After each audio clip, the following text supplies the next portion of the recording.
time for another round of overrated or underrated. I'm going to read out a list of things, and you're going to tell me if they're overrated or underrated. First up, we have custom-made bike frames. This one's from Gabrielle in Belgium, who says, I know Jimmy likes a custom frame, but I disagree. I think they're overrated. There might be an advantage of having a custom frame, but this advantage does not last long since our body changes with age. Fair point. Over the last 10 years, I've done several bike fits, and the results were very different each time because of the changes in my body. They're also extremely expensive, even though the material is cheap versus carbon, alloy, and titanium.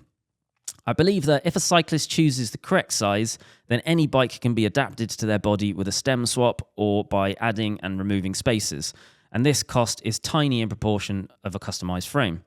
Don't get me wrong, I am a steel lover, however, I would never invest in a custom-made steel bike, and I wish more brands sold off-the-shelf steel bikes.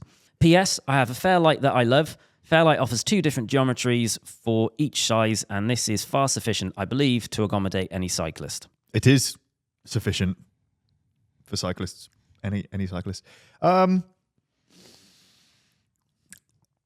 It depends if your body's going to change, doesn't it? Like, why has his... I've had multiple bike fits over the last 15 years and my body's stayed exactly the same. So you are not quite old enough to appreciate body changing. Potentially, yeah. I am just about at the point that I do appreciate it. Yeah. And I ride much less aggressive bikes than I used to. Mm-hmm. Granted, if I rode as much as I used to ride, then I probably wouldn't need to, but I don't. I think there are steel custom bike manufacturers out there that are doing bikes that are a price that are not outrageous, but I do agree that a lot of custom steel bikes manufacturing has just gone bonkers. You know, like there's steel bike frames out there that are costing like £3,000-4,000, which is not a good investment.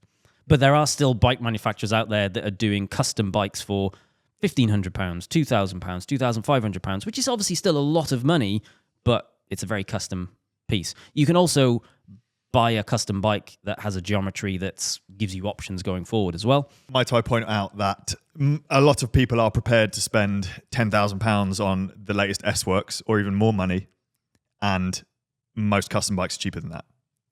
If you get carbon Sato is significantly cheaper than that, even built up with top-end group set. And then you look at steel frames. So he's saying just custom-made bike frames. It's not significant. It would be about the same price. It's not. We calculated it with James the other day. Significantly cheaper to buy a Sato from him than it is a fully custom with SRAM Red than it is to buy the latest S-Works, which is £13,000. It can't be significantly cheaper. Yeah. Because that frame on its own is about £5,000. Yeah, but you get handlebars, seat post, all the stuff. Like it works out cheaper. Okay. Thousands of pounds cheaper. Okay, yeah, fine. Thousands of pounds cheaper. I think what the best bit for me about custom bikes, so the last bike I bought was a steel Howler gravel bike made by my mate Billy. Howler frameworks, absolutely incredible. And what was the most amazing experience about that is I was able to talk to him about, right, I do not want toe overlap, which as someone which is on the smaller side of stuff, you get toe overlap on everything. So I've got a really, really small bike and 0 toe overlap on it. And that was because it was a custom bike. Like if I bought an off-the-shelf gravel bike, I will always have toe overlap. It's just one of the things that I wanted about it. So what you do also get from a custom bike is the option to kind of have an input into how it rides, how it feels, how you want it to be. I do think a lot of custom steel is overrated because there is a lot of people out there that are just doing welding courses and then chucking bikes together and they don't have this expertise, or, you know, they're not necessarily experts in custom geometry, etc., etc., etc. I also know Fairlight because one of the guys that we know, Seb, the giant, he's like 7 foot tall. Yep. He works for Seb, and I've had an awareness of that brand for a long time. Yeah. Sorry? He works for Fairlight. He does. What did I say? You said he works for Seb.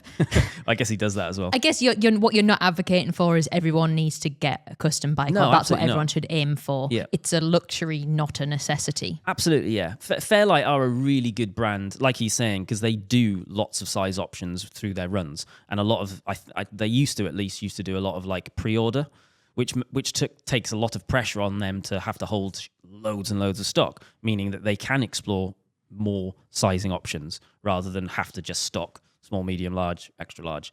They are a very good example of a good value steel bike.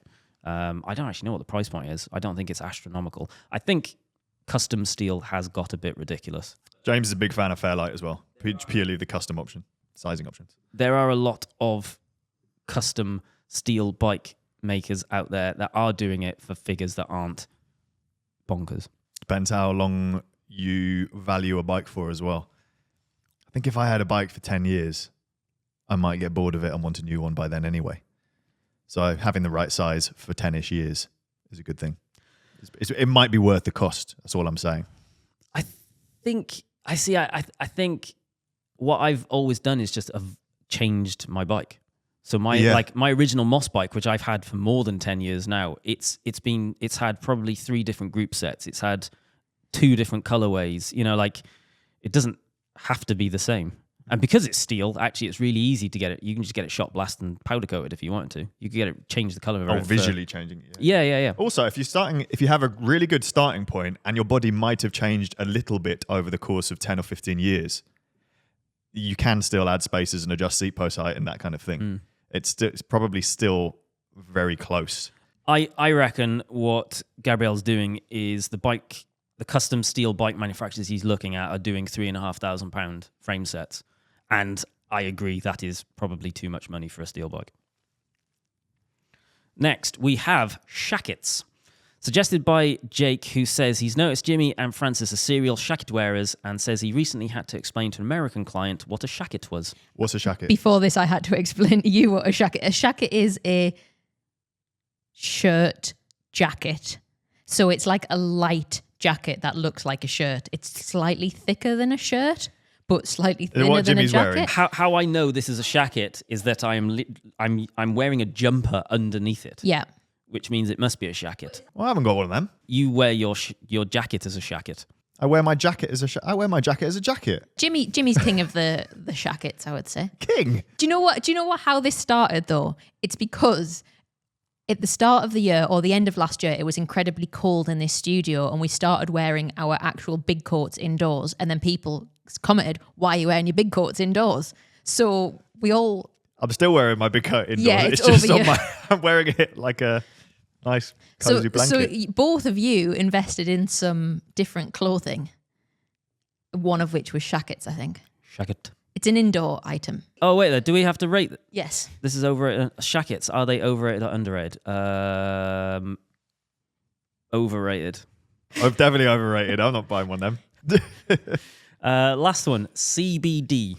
Overrated. So CBD is like the bit of weed which isn't THC, which doesn't get you high, but like levels you out, and you can get it in oils which you put on your tongue. You can get it in drinks now and lots of other stuff. It's supposed to make you feel chilled and relieve anxiety, but it makes me anxious. We had some canned ones, and it made me horribly anxious. That's not even much. I had like a little vial thing you could. We've had some of that stuff as well. Yeah. No, not for me. I absolutely hate it. Anything weed related, people. Not for me. Same. Agreed. Yeah. Even though I wish, based on other people's reactions to it, I could enjoy the same experience. I think it's really interesting how like the reputation of weed within pop culture, and it's definitely a bigger thing in America, and obviously it's legal in some states in America. I don't think anybody talks about the bad sides, and I would say there are bad sides. What percentage of people do you think have a bad reaction? I don't know. Because it seems to be everyone in America seems to be fine. Like we spent a bit of time there. It's just us. Well, I don't know, to be honest. I've never even seen weed. What is it? I'm wholly jealous of anyone who can enjoy it. I was in when I was in America recently. Some of my friends were like, "Oh yeah, we're doing dry January." But they're just eating gummies, like loads and loads of gummies. They're like, yeah, it's an LA dry January. And they're having a great day, waking up the next day, no hangover, super ready to just like take on the day. Because I can't enjoy that because I think I'm being kidnapped by my own friends. Yeah. So, keep sending your suggestions to wildonespodcast@cademedia.co.uk and we might read yours out on the next show.